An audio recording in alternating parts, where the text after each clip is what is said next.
샬롬 할렐루야. 욥기 9장 19에서 26절입니다.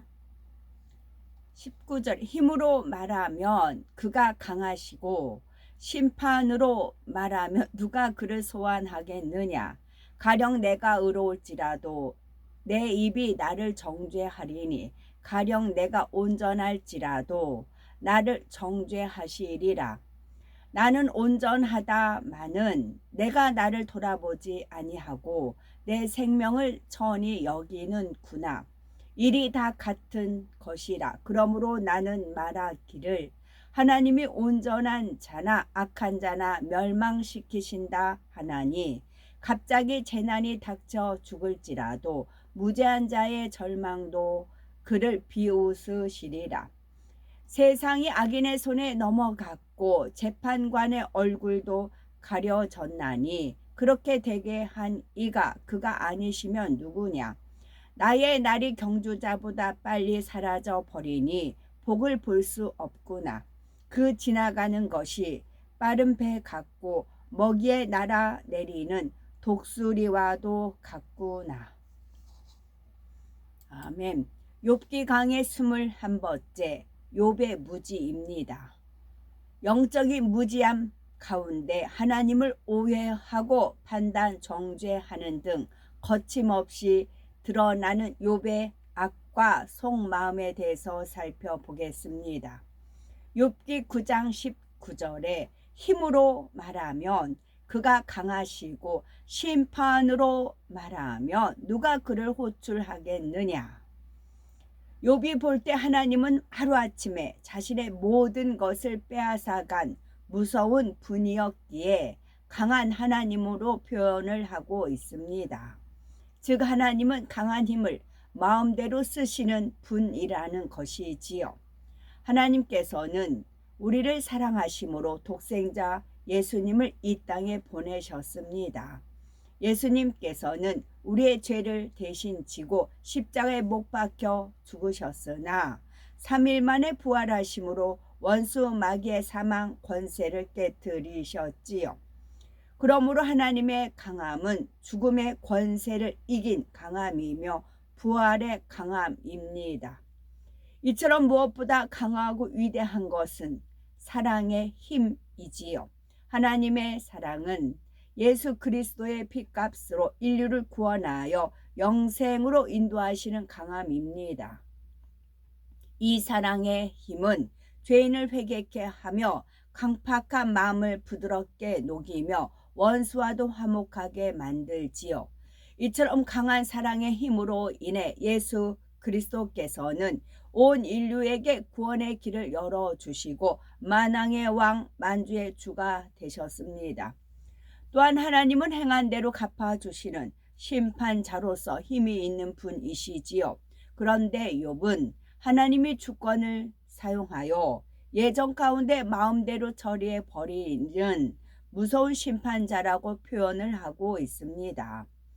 우리는 반석이시며 진리 자체이신 예수 그리스도로 인하여 공의로운 심판이 이루어짐을 알아야 합니다. 하나님께서 아들에게 심판하는 권세를 주신 이유는 예수님만이 생명 곧 진리 자체이기 때문이지요. 진리 자체이신 예수님께서 이 땅에서 가르치신 모든 말씀과 친히 본이 되어 행하셨던 모든 행함이 심판의 기준이 됩니다.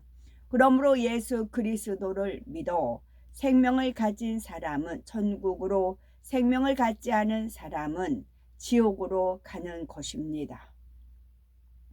욥기 9장 20에서 21절을 보면 가령 내가 의로울지라도 내 입이 나를 정죄하리니 나는 순전하다마는 내가 나를 돌아보지 아니하고 내 생명을 천히 여기는구나. 여기서 욥의 이중성 마음이 드러납니다. 여기서 정죄란 자신의 범죄 행위에 대한 대가를 의미하며 폐괴란 부서지고 무너지는 것을 의미하지요. 욥의 속마음은 여전히 스스로 의롭고 정직하며 순전하다고 생각하는데 친구들은 그렇지 않다고 얘기하니 욥은 어쩔 수 없이 자신을 정죄하며 자신의 패괴함을 증거한다고 표현을 하는 것입니다. 진정으로 잘못을 인정하는 것이 아니라 내가 잘못했다고 치자, 이런 뉘앙스로 말하는 것이지요. 이는 욥의 이중성의 마음을 나타내는 말입니다.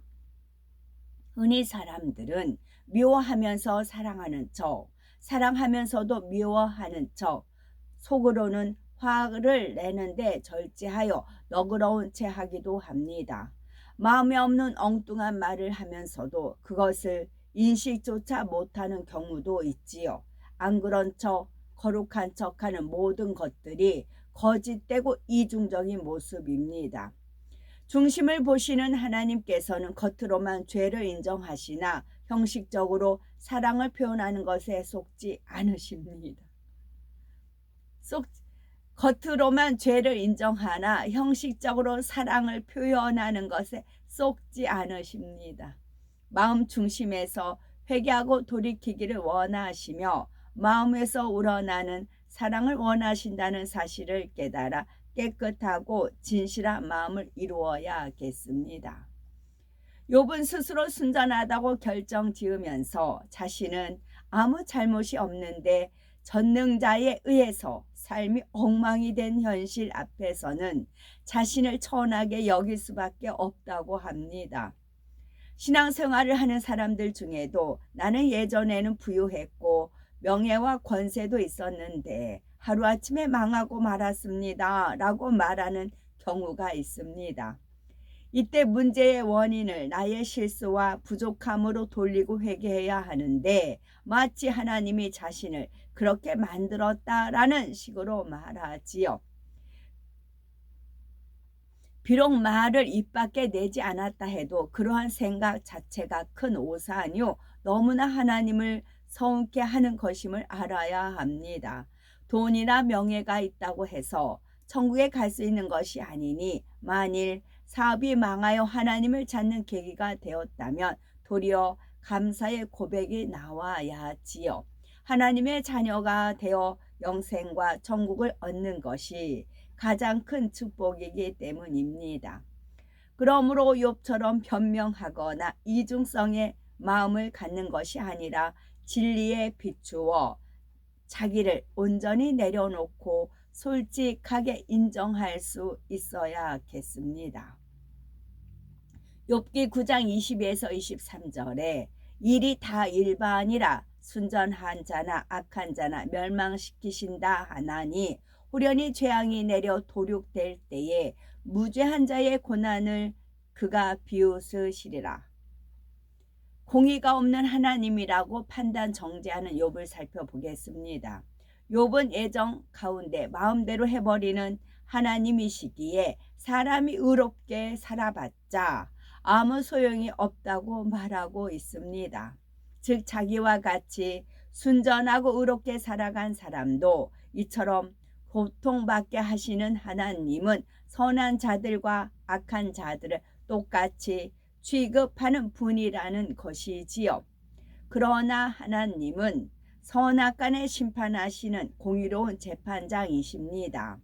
극렬한 풀물불 같은 심판 날이 이르면 교만한 자와 악한 자는 순식간에 불에 살라지는 지푸라기 같이 패망하지만 하나님을 경외하는 사람에게는 치료하는 여호와 회복시키는 하나님의 은총이 함께 하십니다.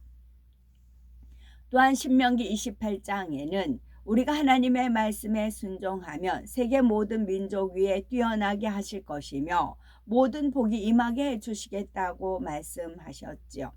반대로 우리가 하나님 말씀에 순종하지 않고 그 모든 명령과 규례를 지켜 행하지 아니하면 모든 저주가 임할 것을 말씀하고 있습니다. 이처럼 하나님께서는 선한 자와 악한 자를 일반으로 취급하시는 것이 아니라 악한 자는 악의 보응을 받게 하시고 순전한 자는 선을 행한 대로 갚아주시는 분입니다. 그러나 욥은 공의가 없는 하나님이라 오해할 뿐만이 아니라 죄 없는 자의 고난을 비웃으시는 하나님으로 판단하고 있습니다. 후련히 재앙이 내려 도륙될 때라고 표현한 것은 자신에게 갑자기 재앙이 임하였다고 생각하기 때문이지요. 흔히 사람은 자기가 악하면 다른 사람도 악하게 봅니다. 자기가 거짓말하니 상대방도 거짓말한다 생각하고 자기가 가늠하니 상대방도 그러려니 생각을 하지요. 상대는 진실을 말하는데도 속마음은 안 그러겠지라고 판단을 합니다. 사람에 대해 오해하는 사람은 하나님에 대해서도 오해를 합니다. 한낱 피조물인 우리가 어떻게 광대하시고 오묘하신 창조주 하나님의 마음을 다 헤아릴 수가 있겠습니까? 그런데 욥은 마치 하나님의 마음을 다 아는 것처럼 함부로 말하고 점점 더 하나님에 대해서 비꼬며 자신의 억울함을 토설하고 있습니다. 욥기 9장 24절에 세상이 악인의 손에 붙이웠고 재판관의 얼굴도 가리워졌나니 그렇게 되게 한 이가 그가 아니면 누구이뇨. 하나님께서는 사람의 깊은 속마음을 감찰하십니다. 욥이 시험이 오기 전에는 순전하고 정직한 자로 인정을 받았지만 하나님께서는 욥의 깊은 속마음에 있는 악을 알고 계시었지요. 사단도 이 악을 알았으므로 송사를 했고 하나님도 허락하셨던 것입니다. 연단을 받아야 속마음이 드러나고 결국 회개하여 변화될 수가 있기 때문입니다. 그런데 욥은 아직도 자신의 속마음을 보지 못하니 자기처럼 순전하고 정직한 사람을 이렇게 고통 속에 살아가게 하는 것은 하나님의 재판이 공의롭지 못하기 때문이라고 말합니다. 뇌물을 받고 공의를 굽게 하는 재판관처럼 하나님도 마찬가지라고 단정한 것이지요. 하나님께서는 공의로우신 분이십니다. 하지만 욥은 현재 연단이 자신의 깊은 악으로 인함임을 깨닫지 못하니 계속하여 하나님을 원망하고 있습니다. 마음속 깊이 자리 잡고 있는 악들이 하나씩 나오기 시작하더니 이제는 거침없이 쏟아져 나옵니다. 욥 자신도 몰랐던 악들이었지요. 그러나 욥은 시험이 오기 전 하나님을 경외하여 성실하게 번제를 드렸으며 행함으로 죄를 짓지 않았고 열심히 이웃을 돌아보는 등 반듯한 삶이었기에 하나님께서 순전하다고 해주셨던 것입니다. 굳이 드러나지 않은 내면의 악을 들춰내신 것이 아니라 욥의 그 당시 모습 그대로를 인정해 주신 것이지요. 욥 또한 자신이 잘했던 것만을 생각하니 자신의 악을 발견하지 못하고 있습니다. 욥기 9장 25에서 26절에 나의 날이 체부보다 빠르니 달려가므로 복을 볼 수 없구나. 그 지나가는 것이 빠른 배 같고 움킬 것이 날아내리는 독수리와도 같구나. 체불한 왕이나 고위 직책에 메시지를 전달하는 보발꾼이나 우편물을 전달하는 사람을 말합니다. 이런 사람들은 소식을 빨리 전하기 위해 바삐 움직이지요. 욥이 나의 날이 체부보다 빠르다 말한 것은 그만큼 시간이 허무하게 지나고 있음을 비유한 것입니다. 즉 자기가 정한 응답이 시간이 있었는데 이제는 그 테두리를 벗어났음을 의미하며 나는 이제 안 되나 보다 체험이 담긴 말이지요. 바다에 배가 지날 때는 물보라를 일으키지만 일단 지나가고 나면 언제 그랬느냐는 듯이 흔적조차 없습니다. 이와 같이 욥은 지금 자신의 인생이 아무런 유익도 열매도 없이 허무하게 지나가고 있음을 비유로 말하고 있지요. 독수리는 공중을 날다가 먹잇감을 발견하면 손살같이 내려와 잡아챕니다. 이는 욥이 허무하게 지나가는 시간에 대한 안타까움을 표현한 동시에 너무나 갈급한 심정을 호소하는 말입니다.